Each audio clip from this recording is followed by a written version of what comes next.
ስልክሽም ዝግ ነው እያወራሽኝም አይደለም እኔ ሱመያ ራሱ ጠፍታብኛለች አታወራኝም ብላለች። የሆነ ነገር ብትቸገሪ እኮ እንደዚህ ሆኛለሁ እንዲህ ልሄድ ነው ብለሽ ብትናገሪ ያለሽበት ብትናገሪ ምናልባት ሱመያ ራሱ ወታ ቪዲዮ ብትሰራ እኛም የሆነ ነገር እናስተካክል ነበረ። ግን አሁን ለማለት የፈለኩት በአጠቃላይ ፓስፖርትሽን ልስጥሽ፣ እኔ እሰጥሻለሁ ፓስፖርትሽን። ወይ ጉዲን dhalatee jirti siniin jedha kabajamtoota hordoftoota koo gudiin dhalatee jirti. Egaan akkuma beekamu jechuudha guyyaa kaleessaa egaa Salaamin viidiyoo lakkisteetii turte akka carraa ta'ee haalli mijataa naaf ta'ee viidiyoo hojjechuu hin dandeenye. Har'a immoo Sumayyaan illee ani akka Yinnaati silkinarraa kaasuu didduu yinnaati iwwanan isitti dubbadhu deebinaa deebisuu didduu waan shira wayii xaxxanitoo silkinarraa kaasuu diddee natti fakkaatee edaa rakkina keessa turteetii akkana jettee luka kee achi kaastee raawwattee gara biyya kanaan dhufa jettee hin yaadini bakkuma jirtutti dhaabadhu paaspoortii kan kee olis ta'u gadis ta'u ani irraa fuudhee si erkuun hin danda'a jetteeni itti dubbatte jechuudha. Sumayyaan baay'ee dubbattee jechuudha dhugaa dubbachuudha fi Sumayyaan dura akkanatti hin eenne dhugumaan dubbachuuf yoo ta'e immoo anis akkanatti siin eenne shira wayii keessa turteeti waan ta'e gochaa turteeti malee yookiin immoo waan ta'e keessa galteef yookiin immoo saayidoo wajjin wanna tokko intinii jedhaniiti walii galtee wayii godhaniiti hidheetiin yaadaa ture malee haala kanarratti hin eenne jechuudha. Isuma dhugaa dubbachuudhaaf yoo ta'e egaa Salaamiin guyyaa kaleessaa karaa baharatiin deemuudhaaf jettee raawwattee akka gara bahararra deemtedha jechuudha kan dubbatamaatii ture. Isheen illee kan dubbataatii turte jechuudha. Ndawun baay'ee tokko dadhabeetiin jira namna jettee innaa isheen dubbattu dhaggeetiin ture jechuudha.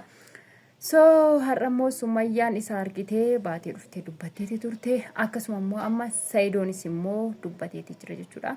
Saayidoonii ani intalittii situ dhoksee intalittii dhoksitee ta'ullee ani paaspoortii kee qabachuun kan koo waan tokko na gargaarta jedhee tananii gara tokkoon intalittii dhuguma hoo dhoksitee jiraatte na gargaarta jedheen akka isa na gargaartuuf malee ani paaspoortii kan kee of kadhee yookiin immoo fudhadhee wanti inni naa godhu tokkollee hin jiru akkana jettee raawwattee garaa baharatiin hin deemini garaa baharatiin deemuni namoota baay'ee irratti miidhaa fida ana borunaan elaafatini bakka jirtu bakka kamillee jiraadhuti jedhe osoo gara baharatiin deemu kee hin ragaagatin hin murteeffatiniini bakka kamiyyuu jiraadhuti bakka jirtu natti himi ani namaasiif hin erga bakkaatee jirtutti jedheen jechuudha.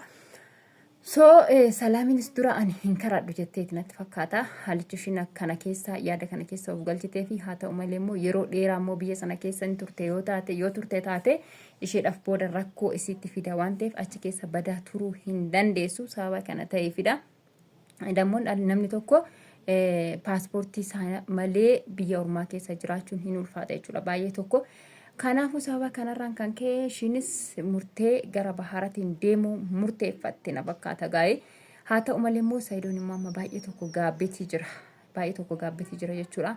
Ani intalittii ofii keetii ati dhoksitee raawwatteetii kanaaf immoo haala kanaan waan paaspoortiin kee na bira jiruuf kanaaf jettee raawwattee na gargaaruu dandeessaa yookiin immoo dhuftee natti himuu dandeessaa jedhee kana yaade tanani malee ani paaspoortii kee fudhadhee maal itti godha achi deemtee 30 gara meeqaa biyyatti baastee baafachuu dandeessaa sinaa alaa badee jettees deemtee bahararraanis immoo akka fedhis ta'u ndamni moonash gabtash baafachuu dandeessaa garuu akkaati kanaan na alaafattu hin barbaadu akka immoo sababa kan kootiin deemtee raawwattee achitti irree rakkattu hin barbaadu bahararratti jechuudha. Bahararratti yeroo muqatiidha waan ta'eefi hedduu namatti ulfaataa jedhee raawwatee dubbataatti ture. Akkuma sagalee isaa jalqaba irratti dhaggeeffattanii kootutti bakka jirtutti jedhe kootuyyuu miti bakka jirtutti bakka kanan jira jedhii naa himiti bakka jirtutti siifan fida paaspoortii kan kee bakka jirtutti siifan fida yookiin immoo namaanis siif erga shuwaaran jedheeni nama ergeefi jechuudha. Akkasittiin akka namni geessuuf nin taasisa hin deemin akkana jettee jechaaniti jechuudha kan inni jiru.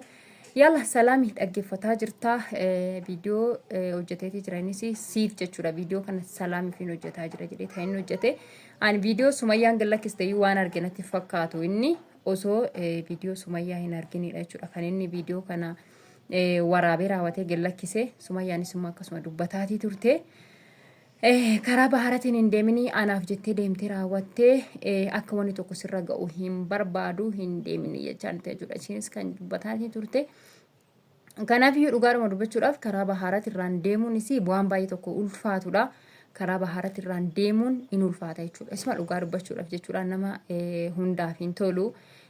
Carraa nama waaqa carraan keessa fideedha malee bahaara irraan deemuunis waan amma kana nama gammachiisee ittiin deemanii miti.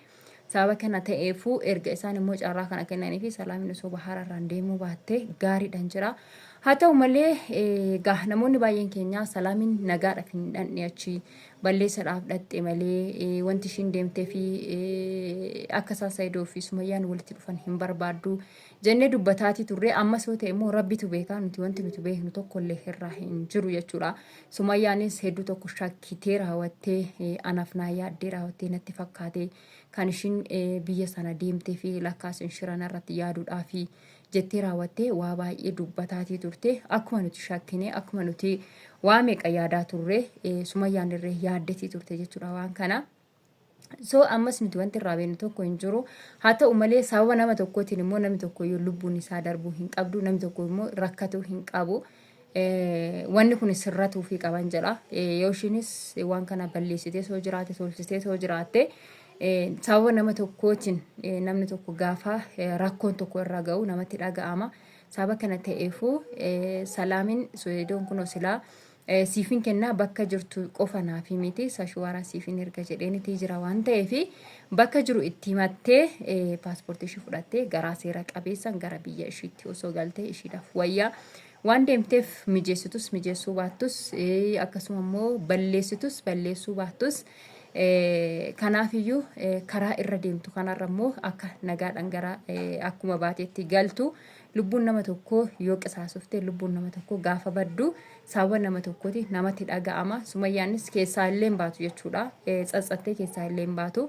Akkasumas Saayidoonis immooyyuu waan wanna tokko irraa bu'aa tokko hin argannetti waan silaa waan kana irraa dubbatee raawwatee irraa faayidaa tokko hin arganne tokkotti gaafa dhaqee lubbuun intala kanaa yookiin immoo intalli kun rakkoo guddaan isiirra ga'u isatti dhaga'ama.